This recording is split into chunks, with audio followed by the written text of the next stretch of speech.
ನಮಸ್ಕಾರ ಎಲ್ಲರಿಗೂ. ಇವತ್ತು ನವರಾತ್ರಿಯ 9 ದಿನಗಳಲ್ಲಿ ಇಂದು ಕೊನೆಯ ದಿನ, ಅಂದರೆ 9ನೇ ದಿನ.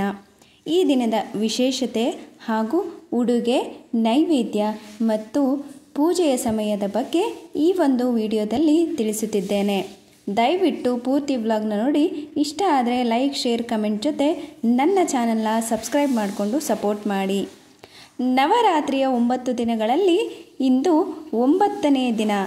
ಈ ದಿನವನ್ನು ಮಹಾನವಮಿ ಎಂದು ಕರೆಯಲಾಗುತ್ತದೆ. ಈ ದಿನವು ನವರಾತ್ರಿಯ ಅತ್ಯಂತ ಮಹತ್ವದ ದಿನಗಳಲ್ಲಿ ಒಂದಾಗಿದೆ. ಈ ದಿನ ಸಿದ್ಧಿದಾತ್ರಿ ದೇವಿಯನ್ನು ಆರಾಧಿಸಲಾಗುತ್ತದೆ. ಈ ದಿನದ ವಿಶೇಷತೆ ಏನೆಂದರೆ, ಸಿದ್ಧಿದಾತ್ರಿ ದೇವಿ ಎಲ್ಲ ಸಿದ್ಧಿಗಳನ್ನು ಕರುಣಿಸುವ ತಾಯಿಯಾಗಿದ್ದಾಳೆ. ಆಕೆ ಭಕ್ತರ ಆಸೆಗಳನ್ನು ಪೂರ್ಣಗೊಳಿಸಿ ಜ್ಞಾನ, ಶಕ್ತಿ, ಐಶ್ವರ್ಯ ಹಾಗೂ ಆತ್ಮಶಾಂತಿ ನೀಡುತ್ತಾಳೆ. ಇನ್ನು ಸಿದ್ಧಿದಾತ್ರಿ ದೇವಿಯ ರೂಪವನ್ನು ನೋಡುವುದಾದರೆ, ಸಿದ್ಧಿದಾತ್ರಿ ದೇವಿಯು ಕಮಲದ ಮೇಲೆ ಕುಳಿತು 4 ಕೈಗಳನ್ನು ಹೊಂದಿದ್ದಾಳೆ. ಒಂದು ಕೈಯಲ್ಲಿ ಶಂಖ, ಇನ್ನೊಂದು ಕೈಯಲ್ಲಿ ಚಕ್ರ, ಮತ್ತೊಂದು ಕೈಯಲ್ಲಿ ಗದ ಹಾಗೂ 4ನೇ ಕೈಗಳಲ್ಲಿ ಕಮಲವನ್ನು ಹಿಡಿದಿರುತ್ತಾಳೆ. ಈ ರೀತಿಯಾಗಿ ನಾವು ಸಿದ್ಧಿದಾತ್ರಿ ದೇವಿಯನ್ನು ನೋಡಬಹುದು.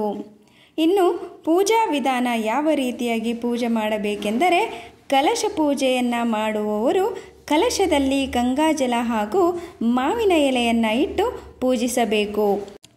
ದೇವಿಯ ಧ್ಯಾನ ಮಂತ್ರವನ್ನು ಜಪಿಸುತ್ತಾ ಪೂಜೆ ಮಾಡುವುದು ಒಳ್ಳೆಯದು. ಈ ಮಂತ್ರ ಹೀಗಿದೆ: ಓಂ ಸಿದ್ಧಿದಾತ್ರೇ ನಮಃ, ಓಂ ಸಿದ್ಧಿದಾತ್ರೇ ನಮಃ ಎಂದು 108 ಬಾರಿ ಅಥವಾ ಪೂಜೆ ಪೂರ್ಣಗೊಳ್ಳುವವರೆಗೂ ಜಪಿಸಬೇಕು. ಇದರಿಂದ ಹೆಚ್ಚಿನ ಪೂಜಾ ಫಲಗಳು ನಿಮಗೆ ಲಭಿಸುತ್ತವೆ.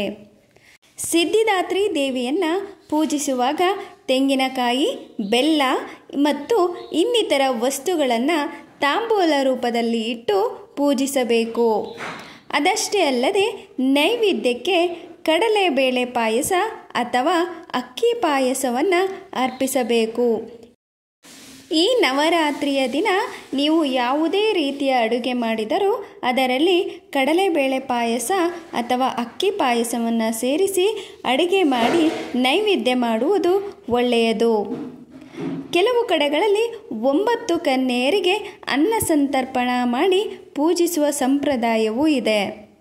ಇನ್ನು ಈ ಮಹಾನವಮಿಯ ದಿನ ಯಾವ ಬಣ್ಣದ ವಸ್ತ್ರವನ್ನು ಧರಿಸಬೇಕೆಂದರೆ, ಕೆಂಪು ಬಣ್ಣದ ವಸ್ತ್ರವನ್ನು ಧರಿಸಿ ಅಥವಾ ಸೀರೆಯನ್ನು ಉಟ್ಟು ದೇವಿಯನ್ನು ಪೂಜಿಸಬೇಕು.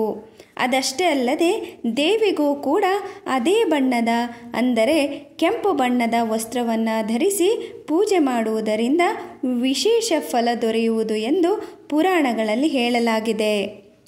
ಕೆಂಪು ಬಣ್ಣ ಶಕ್ತಿ, ಪ್ರೀತಿ ಮತ್ತು ಸಮೃದ್ಧಿಯ ಸಂಕೇತವಾಗಿದೆ. ಸಿದ್ಧಿದಾತ್ರಿ ಪೂಜೆಯಿಂದ ಭಕ್ತರ ಎಲ್ಲ ಬಯಕೆಗಳು ಸಿದ್ಧಿಸುತ್ತವೆ. ಸಿದ್ಧಿದಾತ್ರಿ ಎಂದರೆ, ಸಿದ್ಧಿ ಎಂದರೆ ನೀವು ಕೇಳಿದ್ದೆಲ್ಲವನ್ನು ಕೊಡುವ ತಾಯಿ ಎಂದರ್ಥ. ಆತ್ಮಶಾಂತಿ, ಧನ ಸಮೃದ್ಧಿ ಮತ್ತು ಯಶಸ್ಸು ಪಡೆಯಬೇಕೆಂದರೆ ನೀವು ಈ ಸಿದ್ಧಿದಾತ್ರಿ ದೇವಿಯನ್ನು ಪೂಜಿಸಬೇಕು. ಇನ್ನು ಮಹಾನವಮಿಯ ದಿನ ದೇವಿಯನ್ನು ಯಾವ ಸಮಯದಲ್ಲಿ ಪೂಜೆ ಮಾಡಬೇಕೆಂದರೆ, ಬ್ರಾಹ್ಮಿ ಮುಹೂರ್ತ ಅಂದರೆ ಬೆಳಕಿನ ಜಾವದಲ್ಲಿ ಪೂಜೆ ಮಾಡುವವರು 6:15ರಿಂದ 8:30ರವರೆಗೆ ಪೂಜೆಯನ್ನು ಮಾಡಬಹುದು.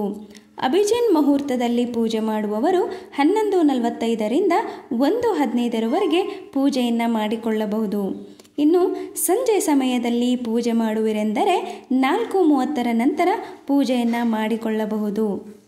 ಅಭಿಜಿನ್ ಮುಹೂರ್ತವು ವಿಶೇಷವಾಗಿ ಶುಭ ಕಾರ್ಯಗಳಿಗಾಗಿ ಶ್ರೇಷ್ಠ ಸಮಯವೆಂದು ಹೇಳಲಾಗಿದೆ. ಈ ಮಹಾನವಮಿಯಂದು ಈ ಸಮಯದಲ್ಲಿ ಪೂಜೆ ಮಾಡಿದರೆ ದೇವಿಯ ಆಶೀರ್ವಾದ ಹೆಚ್ಚಿನದಾಗಿರುತ್ತದೆ ಎಂದು ಶಾಸ್ತ್ರಗಳು ಹೇಳುತ್ತವೆ. ಮಹಾನವಮಿಯ ಪೂಜೆ ಹಾಗೂ ಸಿದ್ಧಿದಾತ್ರಿ ದೇವಿಯ ಆರಾಧನೆ ಬಗ್ಗೆ ಈ ವಿಡಿಯೋದಲ್ಲಿ ತಿಳಿಸಿದ್ದೇನೆ. ದಯವಿಟ್ಟು ಪೂರ್ತಿ ವ್ಲಾಗ್ನ ನೋಡಿ. ಇಷ್ಟ ಆದರೆ ಲೈಕ್, ಶೇರ್, ಕಮೆಂಟ್ ಜೊತೆ ನನ್ನ ಚಾನಲ್ನ ಸಬ್ಸ್ಕ್ರೈಬ್ ಮಾಡಿಕೊಂಡು ಸಪೋರ್ಟ್ ಮಾಡಿ. ಮತ್ತೆ ಹೊಸ ವ್ಲಾಗಲ್ಲಿ ನಿಮ್ಮನ್ನು ಭೇಟಿಯಾಗ್ತೀನಿ. ಅಲ್ಲಿವರೆಗೂ ನಮಸ್ಕಾರ.